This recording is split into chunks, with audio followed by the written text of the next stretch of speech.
Ozanyo swamo tuya, Ozanyo swamo tuya nangae. Ozanyo swamo tuya nangae, Ozanyo swamo, Ozanyo swamo tuya nangae. Nazanga nyonso kasi Yesu teo.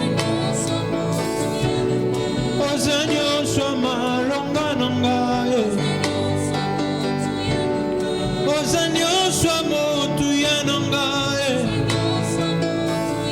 Nazanga nyonso na liste kasi kombo na Yesu te. Nazanga nyonso na liste kasi kombo na Yesu te. Oh, nazanga nyonso na liste kasi kombo na Yesu te. Bimelanga nyonso na liste kasi kombo na Yesu te. Yozanyo swamo tuya nanga. Yozanyo swamo tuya nanga. Omoi nanga Yesuki na maboko na yo. Yozanyo swamo tuya nanga. Nazanga nyonso na liste kasi kombo na Yesu te. Nazanga nyonso na liste kasi kombo na Yesu te. Yes. Nazanga nyonso na liste kasi kombo na Yesu te. Oh. Nazanga nyonso na liste kasi kombo na Yesu te. Yozanyo swamo tuya nanga. Ema, ema, Emmanuel.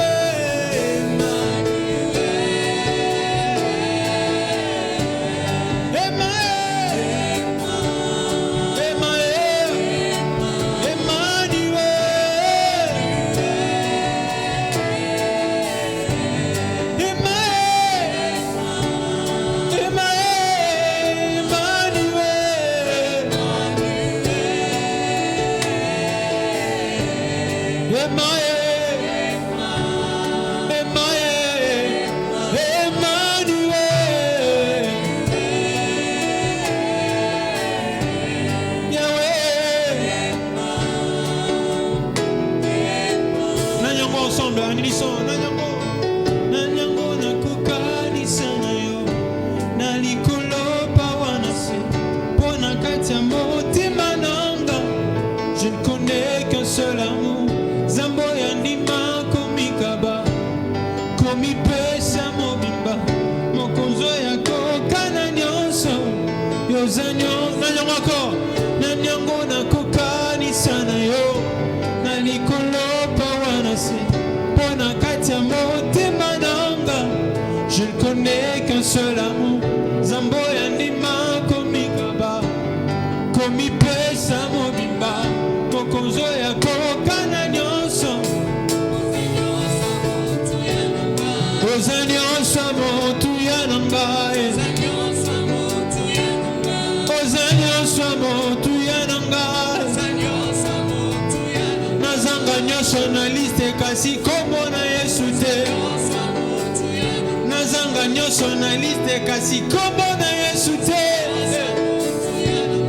Ozanyo swamo tuya nanga. Ema, ema, Emmanuel.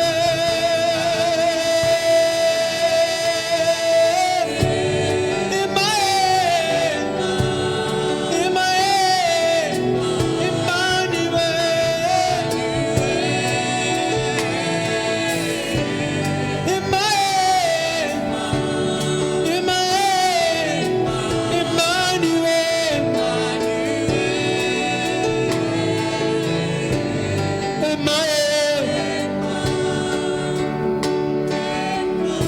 Bilaka ensemble. Bilaka yopesanga na bomba na motema, ata eumeli nango suka suka ekoko kisama. Je ne perds pas patience, motema eza na molende, pona yebi Nzambe ya lola. Oza moto te po yokosanga, wana moto te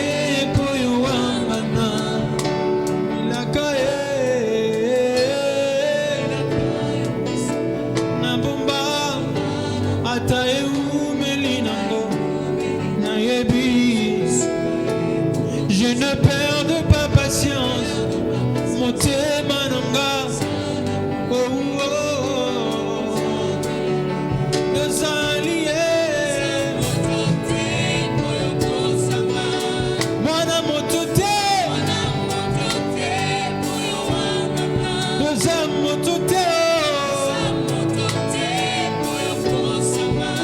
Mwana motote.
Je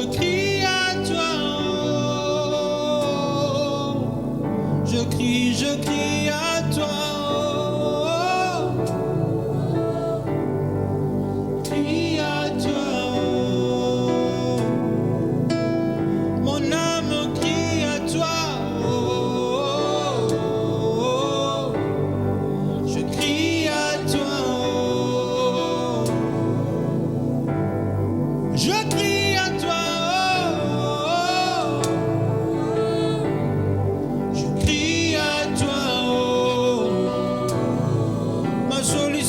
Ne se trouve qu'en toi. Je crie à toi. Oui, moi je crie à toi. Je crie à toi. Bien-aimés, nous vous saluons encore de partout où vous allez nous suivre. Que la grâce du Seigneur soit encore avec tous et que le shalom de Dieu vous accompagne là où vous vous trouvez. Nous allons continuer encore avec notre thème sur la maturité de l'Église, combien c'est très important dans des périodes pareilles de pouvoir proclamer une bonne nouvelle et que l'ivraie est en train de grandir, mais à ne pas oublier, le blé aussi est en train de grandir. Et c'est le blé qui a été planté premièrement dans le champ de l'Éternel qui est le monde. Et la Bible dit, car Dieu a tant aimé le monde qu'il a donné son Fils unique. Combien pour nous, nous sommes dans la joie, nous qui avons reçu le Fils de Dieu, car la Bible ajoutera encore que celui qui a le Fils a la vie. Celui qui n'a pas le Fils n'a pas la vie. La fois passée, nous avons parlé de l'ordre que Dieu avait établi dans les jardins d'Éden et nous avons compris que par rapport à cet ordre, l'Éternel avait donné une mission à l'homme. Et la mission que Dieu a assignée à l'homme s'est résumée en 4 étapes. L'homme a été béni. La Bible nous dit, soyez féconds. L'homme qui est béni devait se multiplier. On devait se rendre compte de l'effectivité de la bénédiction de Dieu. Celui qui est fécond doit se multiplier et à part le fait de se multiplier, il devait aussi remplir la terre. Et à part le fait de remplir la terre, l'homme devait aussi assujettir et dominer sur tous les animaux. Et nous avons compris qu'avant la chute, cela était possible, mais lorsque l'homme a connu le péché, dans Genèse chapitre 4, on sent que ce chapitre commence par un respect de l'ordre établi par Dieu, mais dans les versets 6 et 7, nous avons compris que l'homme ne pouvait plus dominer parce que le péché était déjà dans la race humaine. Et Dieu a insisté auprès d'Adam. Pourquoi es-tu irrité? Pourquoi ton visage est abattu? Si, certainement, si tu pouvais agir en bien, tu relèveras ta tête. Mais si tu agis en mal, eh bien, le péché est couché à la porte. La Bible est claire. On ne peut pas combattre l'ennemi, le diable, l'ennemi invisible par des armes visibles. On ne peut pas s'opposer à ce tyran qui a envahi la nature humaine par le péché physiquement. On ne peut lutter contre le diable que spirituellement. Mais on se rend compte que depuis le temps d'Adam, après le péché, il y a eu l'activité de la chair qui a pris place. Car après le péché, l'Éternel posera la question à Adam, où es-tu? Adam a répondu, j'ai eu peur. La peur n'émane pas de l'esprit, c'est l'activité charnelle. Et lorsque Dieu interroge également Caïn, on se rend compte qu'il dit à Caïn, pourquoi es-tu irrité? Pourquoi es-tu en colère? Et pourquoi ton visage est abattu? Le visage abattu, c'est également l'activité de la chair. C'est là que nous avons conclu, si seulement Adam, Caïn s'aventurait à lutter avec l'ennemi, le diable, avec la chair, on ne saura jamais vaincre l'ennemi. C'est ce que Paul nous révèle dans le livre de Romains chapitre 8, verset 7. Je lirai, je commencerai même au verset 6. Et l'affection de la chair, c'est la mort, tandis que l'affection de l'esprit, c'est la vie et la paix. L'affection de la chair, c'est la mort, tandis que l'affection de l'esprit, c'est la vie et la paix. Car l'affection de la chair est inimitié contre Dieu, parce qu'elle ne se soumet pas à la loi de Dieu et qu'elle ne le peut même pas. Elle ne le peut même pas. On ne peut pas se soumettre à la loi de Dieu. On ne peut pas se soumettre à obéir à la parole de Dieu par la chair. La chair ne peut pas. Parfois, lorsque nous voulons éprouver certains sentiments dans ce qui est spirituel, eh bien l'Éternel nous dit, arrêtez. Je ne prends pas plaisir à la chair. Adam, Caïn, j'aimerais encore vous annoncer, avec l'ennemi, c'est l'esprit. Avec l'ennemi, c'est le souffle du Tout-Puissant. Ce ne sera pas l'activité de la chair. Combien de fois nous essayons par nos propres efforts pour lutter contre le péché. J'ai vu des gens venir chercher la prière, chercher qu'on prie pour eux, chercher à ce qu'on puisse proclamer, déclarer quelques paroles de la bénédiction sur leur vie, parce qu'ils ont connu telle chute. On peut bel et bien prier, on peut bel et bien t'enseigner la parole de Dieu, mais je t'en prie, c'est l'esprit qui vivifie. Tu ne sauras jamais plaire, tu ne sauras jamais obéir à la loi de Dieu par la chair. Avec l'ennemi, ce n'est pas le problème de la chair, ce n'est pas le problème de l'appartenance, je ne sais pas, clanique, ce n'est pas le problème d'être né enfant d'un pasteur, ce n'est pas le problème d'avoir comme ami un pasteur, ce n'est pas comme cela que les choses marchent. Ce n'est pas même le problème d'être à côté d'Adam. Je prie à Ève, Adam peut être à tes côtés, mais le diable, c'est l'animal, est passé par l'animal le plus rusé. Nous avons fourni beaucoup d'efforts pour vaincre le péché. Peut-être pour toi, c'est le cas de la masturbation. Tu as fourni beaucoup d'efforts pour vaincre. Tu t'es même donné des disciplines. Mais j'aimerais t'annoncer, ce n'est pas comme ça que les choses marchent. Dans le spirituel, c'est seul Dieu qui accorde la victoire. Et il te dit aujourd'hui, quand tu entends ma voix, n'endurcis pas ton cœur. Tu ne sauras jamais vaincre l'ennemi. Tu ne sauras jamais mettre l'ennemi par terre. Tu ne sauras jamais marcher sur l'ennemi. Car la Bible nous dit que l'Adam qui devait dominer a été maintenant dominé par le péché. Le Seigneur révèle cela dans Genèse chapitre 4 verset 7. Le péché, ses désirs se portent sur toi. Mais toi, domine-lui. Domine sur lui. Comment dominer sur le péché? Comment vaincre un ennemi pareil? Eh bien, il y a une bonne nouvelle. Si Adam avait reçu l'autorité, avait reçu le pouvoir de marcher de dominer, d'assujettir tous les animaux qui ont été créés, mais nous ne marchons plus, nous ne dominons plus sur tout ce qui a été créé simplement, mais nous dominons sur ce qui est spirituel. La Bible déclare, nous marcherons sur le serpent, le même serpent qui a séduit Adam et Ève, le même serpent qui a dominé sur eux. Aujourd'hui, nous, lorsque nous recevons le Seigneur Jésus-Christ, la Bible nous dit, vous allez marcher sur les serpents et les scorpions et sur toute puissance des ténèbres et rien ne pourra vous nuire. La nuisance a été arrêtée par l'Éternel. Et cela est possible lorsque nous croyons à la prédication de la croix, qui est une puissance pour ceux qui sont sauvés, une puissance pour dominer sur les œuvres de l'ennemi. Mais nous ne combattrons jamais, jamais, jamais. Ce n'est pas la philosophie qui peut vous amener à vaincre le diable. Ce n'est pas la philosophie, ce n'est pas par des principes philosophiques que vous saurez vaincre le péché. Mais cela est possible que sur la croix. Acceptez Jésus-Christ, vous avez la victoire de la croix et le Saint-Esprit habite en vous pour témoigner que vous avez maintenant la vie éternelle, la vie de Dieu, le Zoé de Dieu.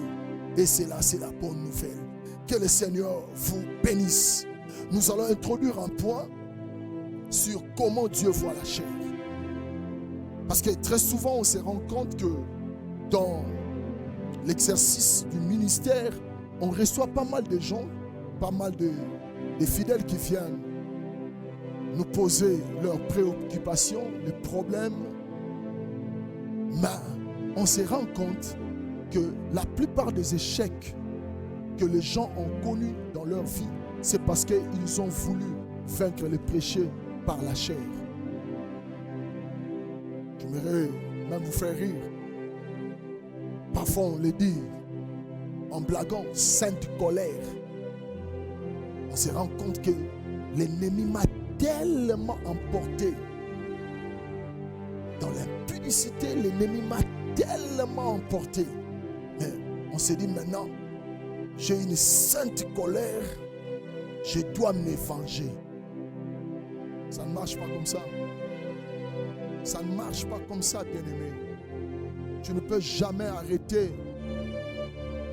de voler par tes propres efforts. Tu ne peux jamais dire non à la corruption par tes propres efforts. Tu ne peux jamais mettre fin à la vie d'impudicité par tes propres efforts. Tu ne peux jamais, par tes propres efforts, vaincre le péché. Tu es en train de t'aventurer sur un terrain qui est pratiquement spirituel et les armes à utiliser sont également pas tes armes mais les armes de Dieu. Comment Dieu voit la chair? Premièrement, nous devons noter dans 1 Corinthiens chapitre 15 verset 50, la Bible nous dit ceci. Ce que je dis, frère, c'est que la chair et le sang ne peuvent hériter le royaume de Dieu et que la corruption n'hérite pas l'incorruptibilité. La chair et le sang ne peuvent hériter le royaume de Dieu. Tu ne seras jamais sauvé par la chair en disant que par mon intelligence, je saurai dribbler l'ennemi. Si bien même ça sera des propositions, des cadeaux qu'on pourra m'offrir, mais je suis tellement intelligent que je peux vaincre l'ennemi. Non, tu es mal parti. Tu as mal compris. c'est que c'est la vie de la chair. La première des choses à retenir est que la chair est d'abord faible. C'est comme ça que Dieu voit la chair. S'il faut même insister, lorsque nous recevons le Seigneur Jésus-Christ dans nos vies, son esprit est en nous, le Saint-Esprit, la vie éternelle. La vie éternelle ne réside pas dans notre âme ni dans notre corps, mais la vie de Dieu est dans notre esprit, car Dieu est esprit. Et la Bible ajoute encore, Dieu est esprit, il faut que ceux qui l'adorent en esprit et en vérité. Donc c'est dans notre esprit que la vie de Dieu, que le Saint-Esprit, c'est notre esprit, par lui que la relation est rétablie avec Dieu. Et cela ne fait que couler dans tous les corps, dans tout l'être, j'allais dire. Et la Bible nous signale premièrement que la chair est faible. Pourquoi la chair est faible? Parce que le combat que nous avons à faire n'est pas un combat de la chair, mais c'est un combat spirituel. C'est un combat de l'esprit. Nous combattons un esprit, le diable, les démons. Nous n'allons pas combattre avec la chair. Et le Seigneur nous donne cet exemple dans Matthieu chapitre 26, verset 41. Veillez et priez afin que vous ne tombiez pas dans la tentation. L'esprit est bien disposé, mais la chair est faible. C'est là dans les dernières heures de notre Seigneur sur la terre, dans ces jardins qu'on appelle Gethsémani, c'est fait que le Seigneur a senti les remords, a senti son âme être troublée. Et il a pris avec lui Pierre, Jean et Jacques pour aller prier. Mais lorsque le Seigneur a commencé à prier pour la première fois, il s'est arrêté et rentra vers les apôtres qu'il avait pris, Pierre, Jean et Jacques. Il les trouva en train de dormir. Et c'est alors qu'il va dire aux apôtres, aux 3 disciples, cette bonne parole. Il dira dans Matthieu chapitre 26, verset 41, veillez et priez. Premièrement, la chair est faible parce que la chair ne saura pas prier. Je conseillerais au peuple de Dieu d'éviter de faire des prières avec la chair. Des prières qui sont animées par notre intellect. Évitons de faire des prières qui sont animées par notre joie émanant de notre âme et non de la joie de l'esprit.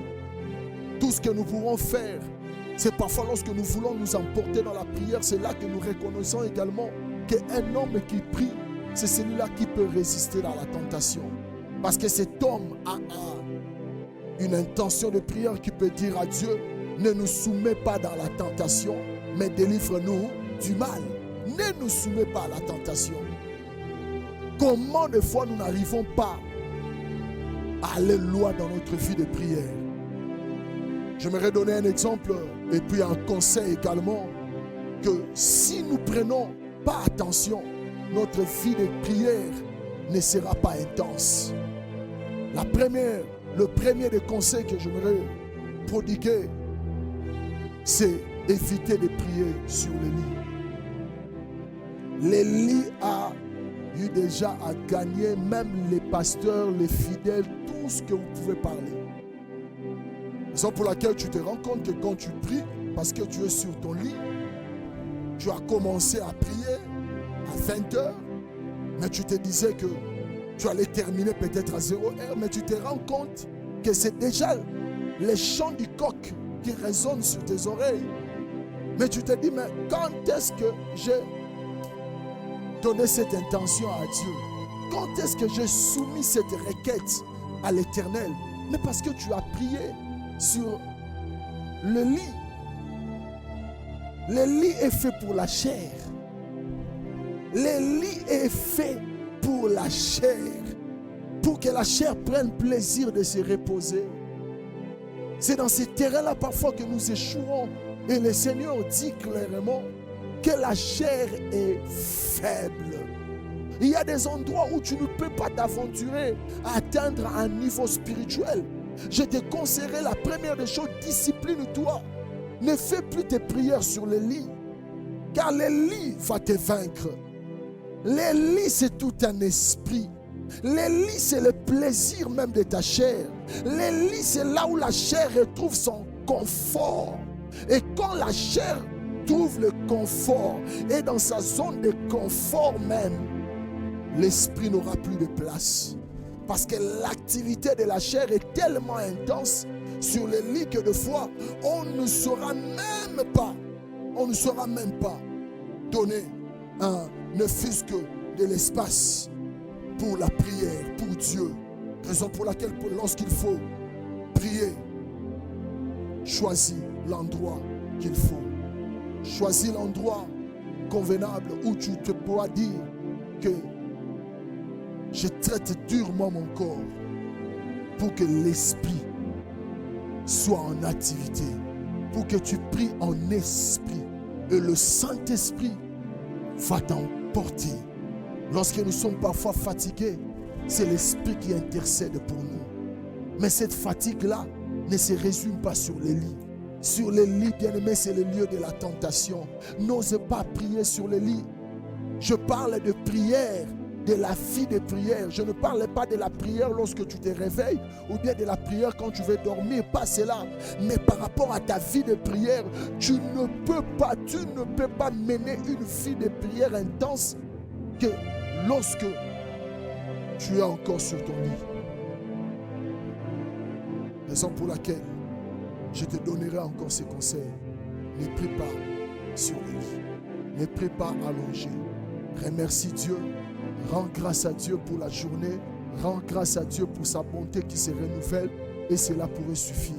Mais s'il faut prier pour ta famille, prier pour ton église, prier pour les serviteurs de Dieu, prier pour les pays, dans tes temps de prière personnelle, ne le fais pas sur le lit, bien-aimé.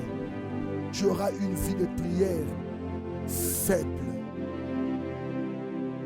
C'est de cette manière que Dieu voit la chair. Dieu parle de la chair comme étant faible. Faible.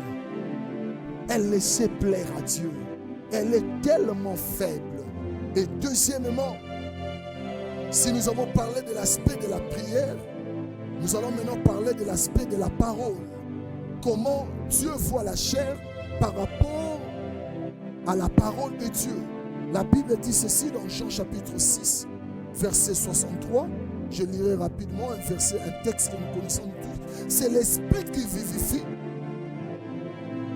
La chair ne sert de rien. Les paroles que je vous ai dites sont esprit et vie. C'est l'esprit qui vivifie. Donc par rapport à la méditation de la parole de Dieu, ce qui est plus important, c'est de nous laisser être exposés devant la parole de Dieu. Et lorsque nous sommes exposés devant la parole de Dieu, c'est l'esprit qui vivifie. C'est notre esprit qui prend part à ce qui est écrit. C'est là où le rhéma de Dieu se manifeste dans nos vies, dans notre esprit. C'est l'esprit qui donne la vie. C'est l'esprit, c'est la parole de Dieu qui vient donner la vie dans notre esprit. Ne lisons pas la Bible charnellement. Ne lisons pas la Bible en cherchant les versets qui vont plaire à notre chair. Ne lisons pas la Bible en cherchant des versets qui vont nous donner de l'ascendant sur nos ennemis. Ne lisons pas la Bible en cherchant ce qui va nous plaire à nous. Car ce n'est pas la pensée de Dieu.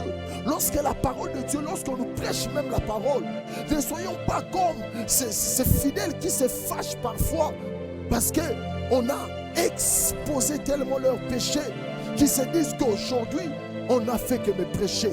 Ces pasteurs-là, oh non, je sais que quand il a parlé de ça, il a parlé de moi. Il n'a donné que cet exemple parce que j'étais au temple. Il n'a donné que cet exemple parce qu'on lui a parlé de mon histoire. Ce n'est pas forcément ça, bien-aimé. Parfois, nous voulons que la parole de Dieu aille dans les sens charnels, dans les sens qui va plaire à notre chair. Mais la Bible nous dit que c'est l'esprit qui vivifie. Dieu voit la chair, premièrement, elle est faible. Dieu voit, deuxièmement, la chair ne sert de rien.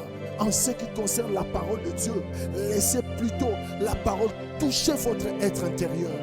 Que cette parole ne touche pas votre chair. Lorsque ça touche la chair, ce n'est qu'un massage. La parole qui vient vous donner des éloges.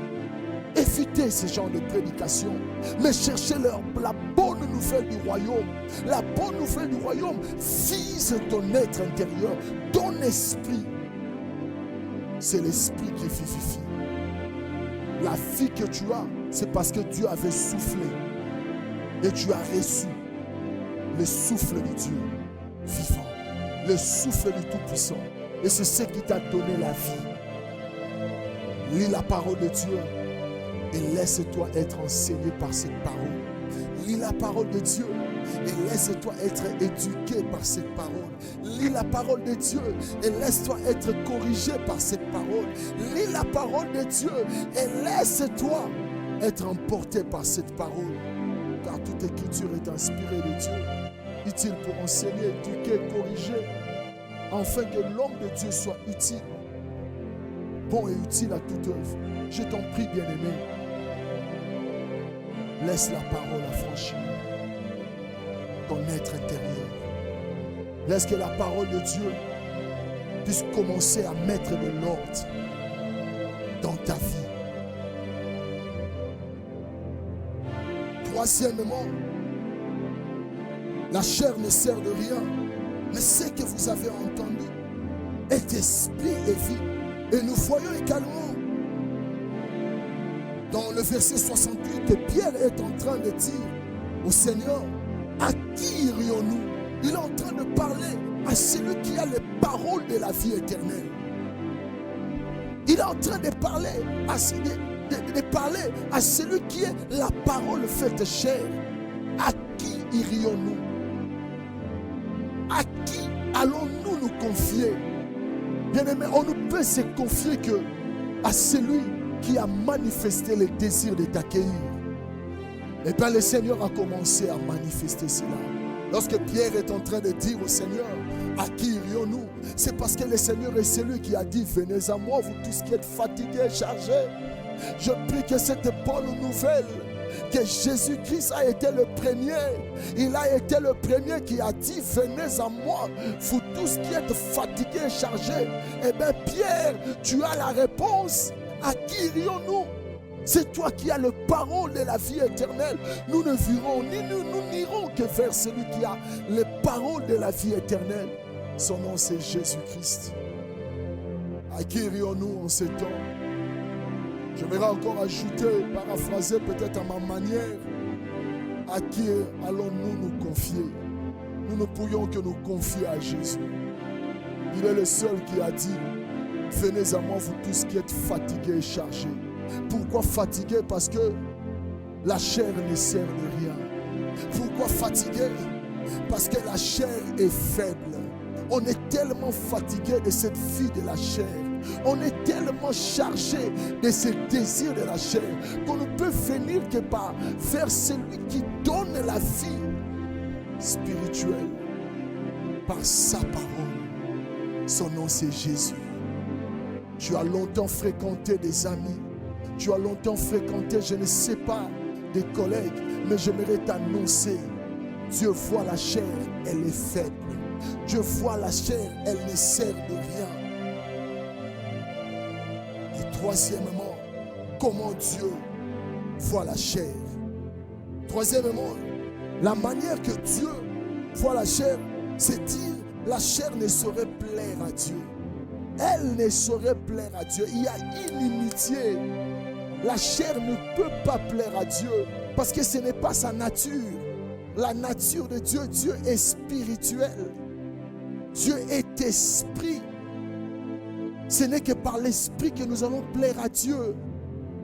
Réveille-toi, toi qui dors. Laisse-toi être affranchi par la parole de Dieu. C'est celle, la parole de Dieu, qui peut toucher l'homme intérieur. Lorsque les hommes voient ce qui est emballage, mais Dieu ne voit pas l'emballage, Dieu voit ce qui est à l'intérieur. Le vrai toi, bien-aimé, c'est celui qui sommeille encore et qui a soif de ce Dieu vivant. Celui qui a soif de Jésus-Christ. Accepte le Seigneur Jésus-Christ. C'est alors que tu vas avoir une vie de foi, car Dieu ne prend plaisir qu'à la foi.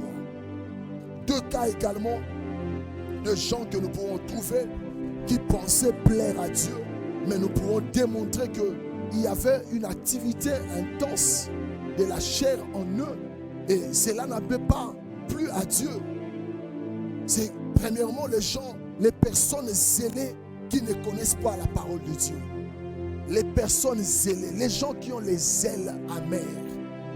Vous le voyez venir dans les églises, vous le voyez dans l'œuvre de Dieu, assez courageux, assez dévoué.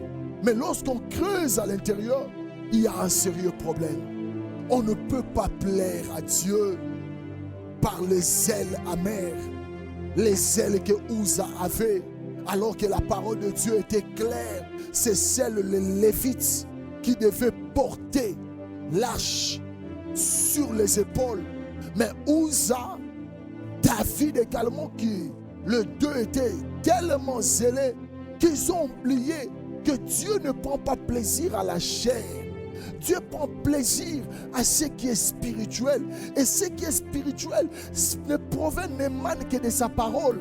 Il nous a donné sa parole pour que nous puissions respecter cela. Et celui qui respecte, qui met en pratique la parole de Dieu, mène une vie spirituelle. Parce qu'il ne peut juger que spirituellement. Mais David a pris le luxe, a pris le courage, le zèle d'aller chercher l'arche de l'Éternel et mettre ça sur un char. Et on se rend compte que, arrivé à un endroit où l'arche a penché un tout petit peu et Uza s'est précipité à toucher l'arche de Dieu et Dieu l'a frappé. Le geste en soi n'était pas mauvais, mais Dieu ne prend pas plaisir à la chair. Dieu prend plaisir à ce qui est esprit. Ce qui est esprit, il avait déjà communiqué cela par sa parole. Combien de gens n'en vont-nous pas ici? Combien de gens en ces temps même de confinement, parfois nous interprétons la parole de Dieu par rapport à ce que nous endurons. Les confinements a fait sortir beaucoup de docteurs.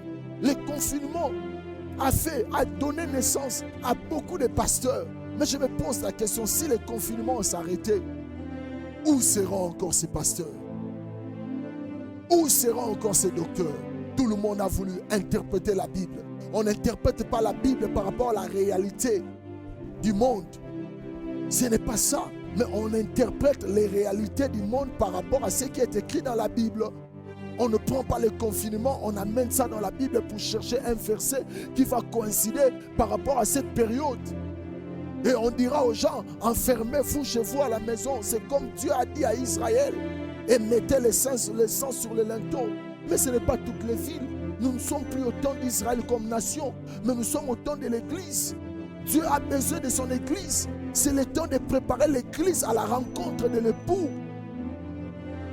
Dieu ne prend pas plaisir à cela, à la chair, mais il prend plaisir à sa parole, car il n'honore que sa parole. Deuxièmement, ces gens qui veulent également plaire à Dieu, mais qui n'arrivent pas à plaire à Dieu, ce sont des personnes qui ne respectent pas leur engagement et parfois sont promptes à présenter des excuses. Ils sont prompts à présenter des excuses. Ils ne respectent pas leur engagement. Qu'aujourd'hui dans la société et dans plusieurs domaines et secteurs des activités, on peut en avoir même dans la société, dans nos familles, on peut les retrouver dans la vie professionnelle, on peut les retrouver partout où on a des personnes qui ne respectent pas leur engagement. Tout ce qu'ils peuvent dire, ils peuvent le dire que par rapport au concours de circonstances, ils ont été tellement élevés qu'ils ont prononcé de belles paroles, ils ont fait de bons discours. Mais arrivé à l'accomplissement de cela, on se rend compte qu'entre discours et faisabilité, ce n'est pas la même personne. faut mieux ne pas prendre de vœux que de prendre un vœu et de ne pas l'accomplir.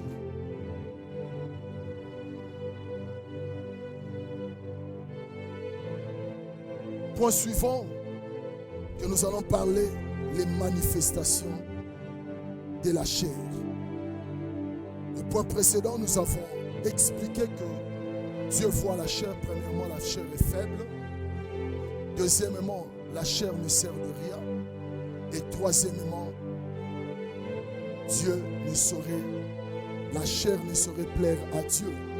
Mais comment la chair se manifeste? Comment parler des manifestations de la chair? Comment la chair, comment pourrions-nous détecter que ça, c'est une activité, c'est un désir qui émane de notre chair? Ce n'est pas les souhaits de l'Esprit de Dieu en nous. Les manifestations de la chair. Nous allons prendre nos Bibles.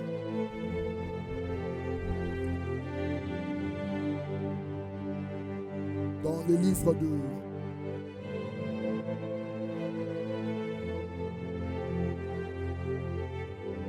Genèse chapitre 4, nous allons revenir en ça. Et puis nous allons également ouvrir Genèse, Romains 1 Jean, chapitre 22, verset 12. Les manifestations de la chair. Comment la vie charnelle prend-elle plaisir? Qu'est-ce qui alimente? Quels sont les facteurs qui alimentent la vie charnelle en nous? Dieu dit, l'Éternel dit à Caïn, pourquoi es-tu irrité et pourquoi ton visage est-il abattu?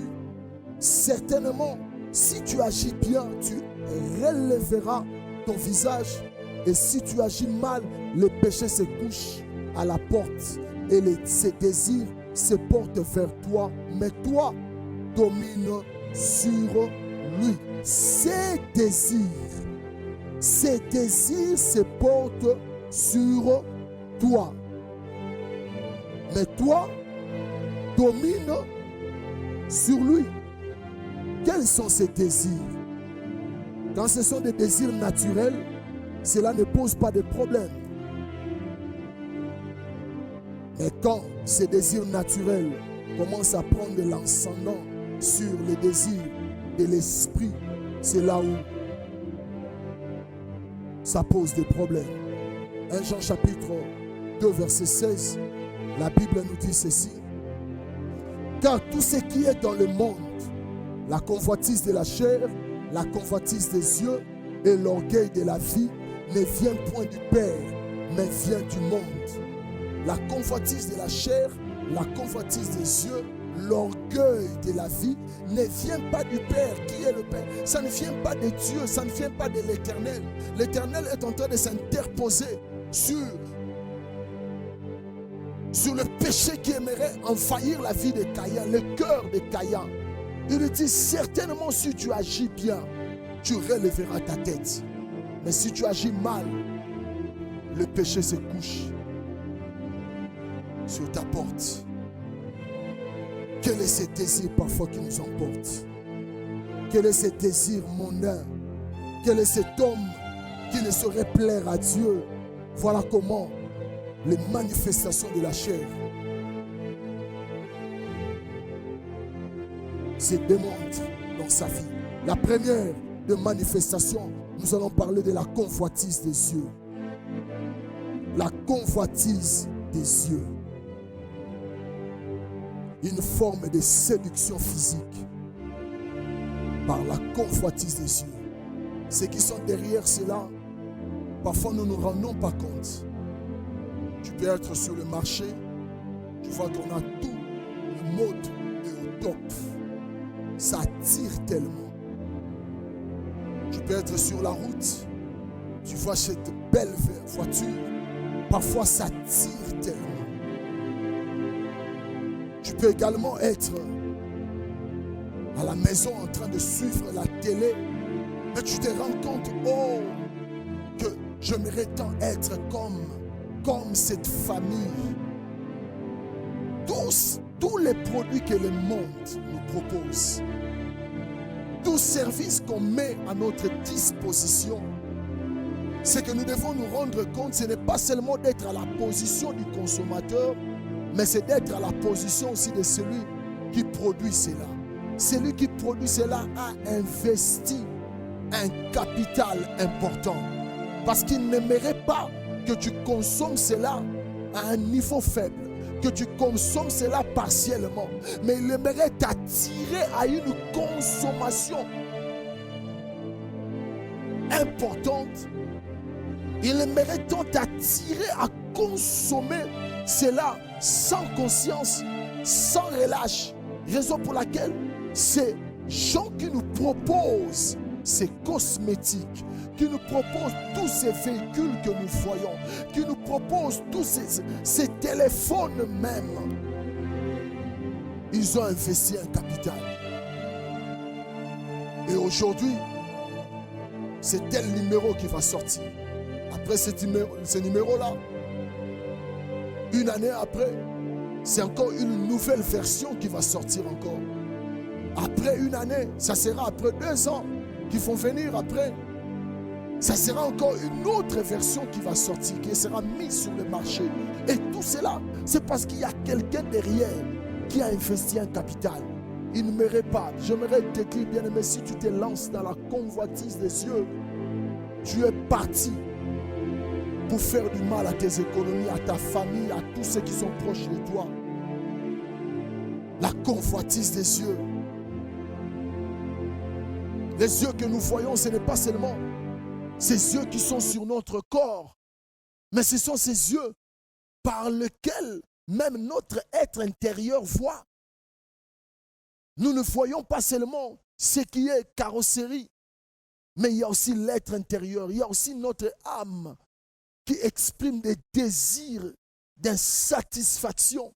À tout moment, j'ai déjà vu ces pantalons, mais je me rends compte que non, c'est déjà démodé. Il y a maintenant un nouveau modèle qui est mis sur le marché. Il faut à tout prix que j'achète cela. C'est ça la convoitise des yeux.